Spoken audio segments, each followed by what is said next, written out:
Today's lecture is going to focus on the definition of the term that we're going to be using throughout the rest of the course, the cultural codes. I'd like to begin, before we define this term, with a quote, the block quote that could help us understand it perhaps. It's by Ludwig Wittgenstein, who says, "But I did not get my picture of the world by satisfying myself of its correctness, nor do I have it because I am satisfied of its correctness. No, it is the inherited background against which I distinguish between true and false." Mm, the notion of cultural codes, or the term cultural codes, can help us understand precisely this notion. In other words, that as Wittgenstein is telling us, we understand the world through an inherited system of language and of references, associations, connotations, and so on that form up what we understand to be a given ideology or worldview. That worldview doesn't have to have any truth to it. It doesn't necessarily have to be a system of truth. It can create truth, it can create perception or value, but it doesn't necessarily have to be true. That's what's interesting about clashing or conflicting worldviews, of course. So, what we'd like to get at here in this lecture is a definition first. A cultural code, it refers to all of the cultural references in a given text or media source or even circumstance in everyday life, whether they're explicit or understood, tacit, that we have to understand or comprehend in order to get to the sense of the text, the meaning of the text, or the meaning of a circumstance. So, for example, these references could be different cultural references. They could be references to legends or myths, sometimes to certain character types, sometimes stereotypes.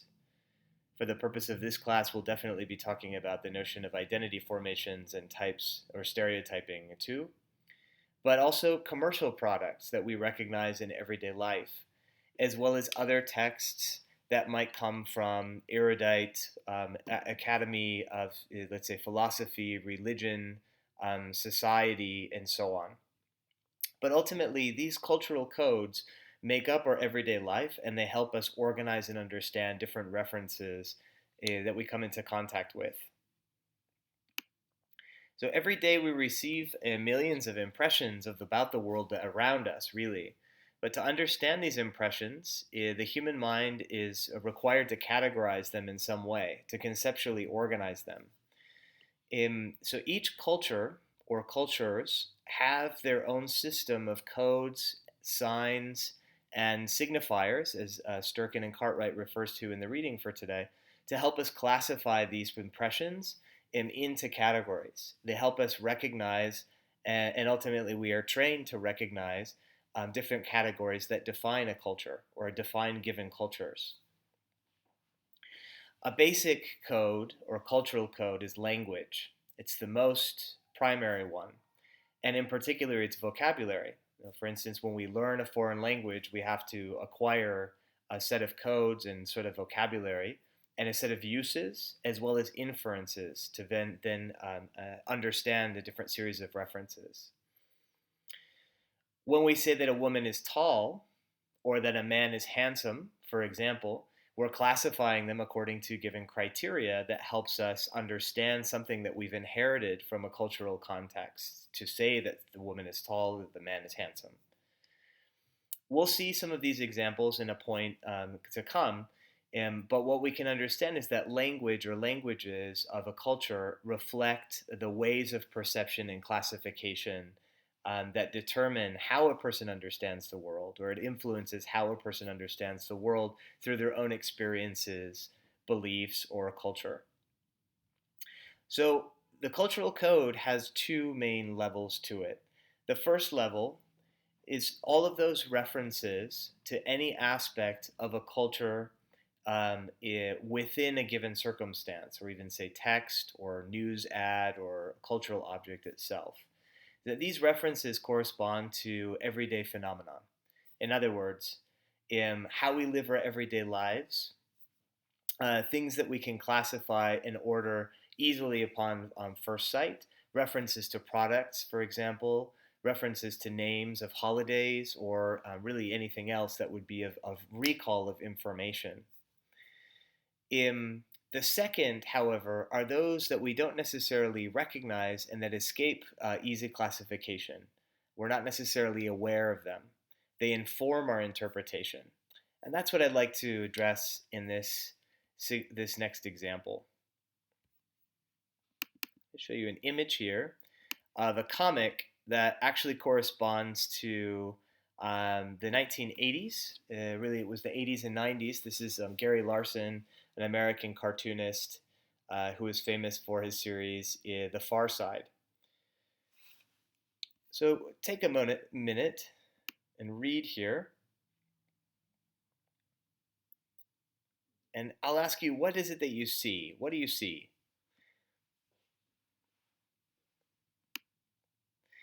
In this image, there are several references or cultural references that contribute to our understanding how there's a sense of humor in this image. For example, we need to know that the figure of Superman is an icon or an international icon from the comic world. We know that in this case it's a Superman. In the comic, it's about Superman because it tells us that it's the legend below, or the caption below, that it's about the family, the Kent household. And also, we see in the background that the man is reading the Daily Planet, which we might recognize is where Clark Kent, the alter ego of Superman, where he works, and that this is Lois Lane. We see Lois Lane, that this woman is sewing the letter S onto Superman's cape. And on this level, it's funny to see, or it could be considered to be comical, to see the contrast between the scene of this drawing and the classical image of a superhero, or the contrast between the two figures. Among other things, Superman, who is the Iron Man in a way, is always considered to be handsome and strapping, physically perfect in a way. He is a Superman after all, no? But in contrast, in this image, we see that he's not young. He has a belly, and he needs glasses to read. He's middle-aged, and we also see that he's always dressed in his uniform when he's Superman, and in a suit when he's appears as Clark Kent at the news reel. But here he appears in a white T-shirt, and he's unshaven. The life of Superman that we know it in the adventures and danger has been reduced to something that is totally banal in a domestic life of a couple that we observe here, an aged domestic couple that we see here. On the other hand, we see Lois Lane from the comic strips as always young, svelte, and modern in a way, in contrast to the image of a woman that's a mature woman who is almost of a grandmother's generation, is sewing, sitting in a living room. We see, after taking a note around this, that this is a typical, sort of portrayed to be, or draws from the imaginary of a typical sort of middle class family of a certain generation, where here after spending so much time together, it seems to be that the friction in the couple, of course, is that she has spent so much time with him that she truly knows our superhero's personality, and that she's stitching the word stupid into his costume. In contrast to the idea that we have about Superman, of course, as a brilliant, super and all powerful character. So, given the fact that the reader of this image, or our analysis of this image, differs from the type of codes that we recognize, each reading or interpretation could, of course, be different. If we, as readers of this image, don't know one of the references mentioned above, we don't understand necessarily maybe why this is meant to be or intended to be comical. If we don't connect the scene of Superman and Lois Lane, then sometimes this humor is lost completely. And nevertheless, in any culture, we all possess a certain level of beliefs that allow us to understand cultural codes. Humor is certainly one of those that allows us to crack into whether we get a joke or we don't get a joke and why, that allows us to crack into those cultural codes. Now, the second level of the cultural code here that we've been working with is one that I'd like to address in greater detail. In this drawing, we accept, without questioning necessarily, the inherent gender roles of the man and the woman, despite their stereotypes. In other words, it's not necessarily strange to us that Clark is reading a newspaper while Lois is employed in a domestic task. We see, or she's occupied in a domestic task rather. We see that this could indicate something about a traditional gender role that exists within our cultural inheritance or within a cultural code that we understand. In this sense, in the profound difference of gender in our culture, to presume that a woman would be ultimately sewing here at home in this domestic scene and the man relaxing after a day of work is ingrained within certain media images, and it comes as a legacy to us from certain media images, but also certainly ways of life. We should also note that the humor of the comic requires a certain familiarity with the everyday life or domestic life of a couple that's been married for a long time and whose perhaps say conflicts between the couple or between the two are those typical perhaps of a man and woman who have been married from the middle class and who are middle aged. These beliefs or profound beliefs about our culture are not necessarily physically present in the drawing, and nevertheless they allow us to interpret it. They are presumptions. And this is the second level of the cultural code. Those beliefs or stereotypes or even tropes that allow us to understand our interpretation, to access an interpretation. So we see finally that this is comical because the life of Superman and Lois Lane that we know it is traditionally idealized, but here the stereotype of an ordinary and not at all romantic matrimony or a couple from in this portrayed in a domestic scene at home is certainly what makes this humorous. The idea that Superman and Lois could be this way as they grow older is what's meant to provoke some kind of response of laughter in us ultimately, right? This is an example of a kind of reading that we can access then to talk about how representation or gender is portrayed in representation, but cross-cut with these presumptions of what we see and what we have to understand in order to access that image. That's what we're going to be practicing in this class, but certainly not with this comic from the 1980s, with different materials of media broadly. So to finish today was a brief lecture. I'd like to open this up then to a series of other interpretations about gender. So we also understand that many of the myths or even legends that we have, fairy tales that come to us traditionally from our system of folklore or even beliefs in a given culture, can also be taken to task in a similar way. Let's take something that would be most accessible to us, maybe the original version of Cinderella, which you're hopefully all familiar with, which we can identify. It rests on some traditionalist beliefs. We see, in other words, that the way in which Cinderella is represented in the story is of supposedly a weak or a more passive position in comparison to her male counterpart, her love interest, while the man is portrayed as more aggressive and strong, and that the concept of love that exists here is a romantic one, a heterosexual one between a man and a woman, with an unequal power dynamic between the two. Cinderella is, in the way that she is portrayed, is a victim to both her stepsisters and the stepmother, which is a recurring theme for women, as women are portrayed specifically in some of the fairy tales. um, throughout both the original fairy tales and then also some of the reinterpretations, say, in the early years of Disney and so on. Um, she dreams of another life, but she needs the assistance of other people to be able to escape and also to go to the ball. This is ultimately part of her, the tale.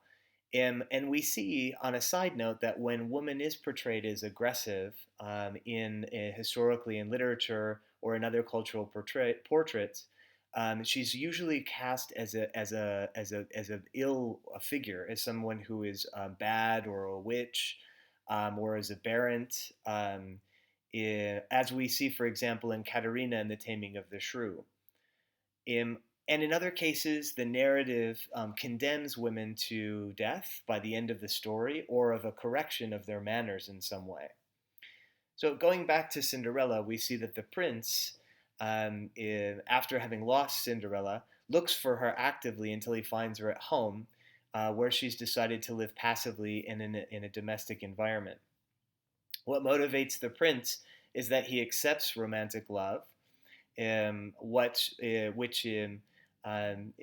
which ultimately reinforces this notion as well of sort of a kind of happiness, or a true happiness that consists in finding one person, and that person is the person with whom to be married or betrothed in the case of the woman. So other more modern versions of this story, of course, reinterpret it through different lenses. So, for example, in the film with Julia Roberts, Mirror, Mirror, in which Cinderella is a powerful, independent or dominant figure, that she's no longer a victim in this sense, or portrayed as victim, then she rescues the prince in this inversion of roles, of traditional roles.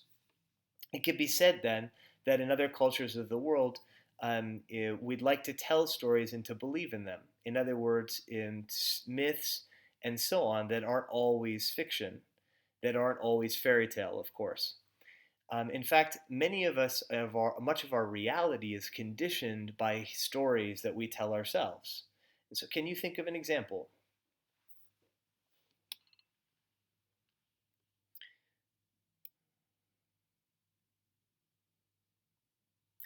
So, as we've seen, when an individual decides what is true and what is false, as Wittgenstein has said in our opening quote, the system of cultural codes allows that person to perceive a given reality that doesn't always correspond to the reality of other people.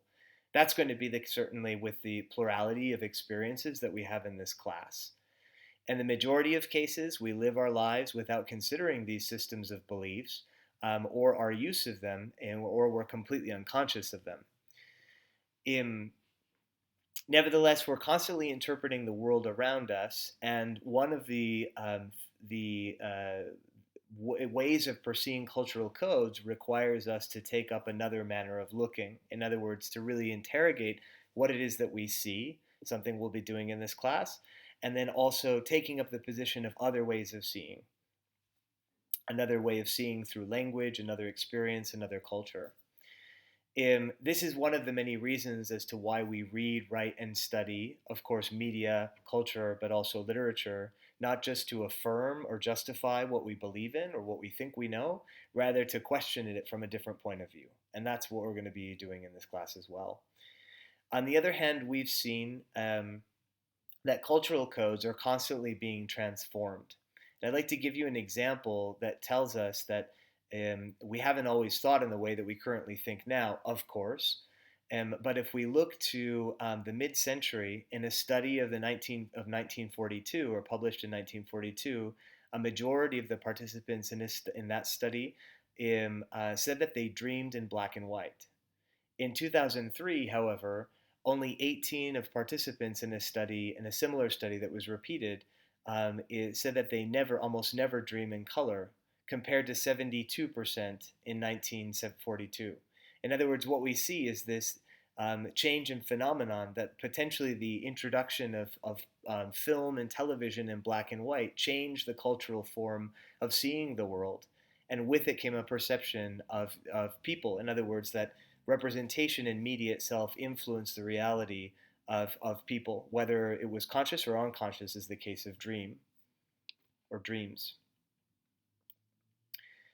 So, can you think of an example where technology has changed your own reality?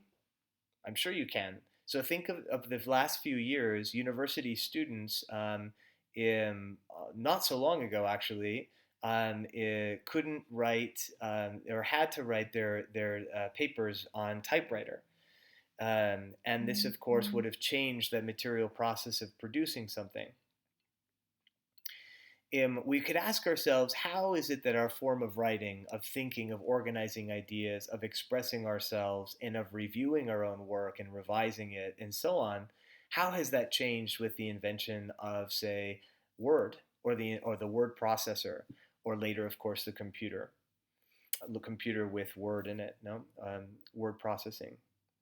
Or we could say, as the case of media, beyond writing, how have our own social relations, our own memories, our own habits, how have they changed with the use of internet, the telephone, the smartphone, and Facebook, social media integrated, or other social media such as Instagram and so on? These are some of the technological factors that can influence in the cultural codes of a given society, and that's certainly something we're going to take up. So, in summary, cultural codes require readers or requires us to constantly step back and take a step back and look from a different position to also interrogate what it is we know and what it is that we think we know, and to be able to describe how that's interpreted. It requires us in a way to be able to take up another person's way of looking, another person's subject position, and that's our launching point. That's our first lesson and our first point of questioning. That's our approach for some of the other classes to come. Thank you very much.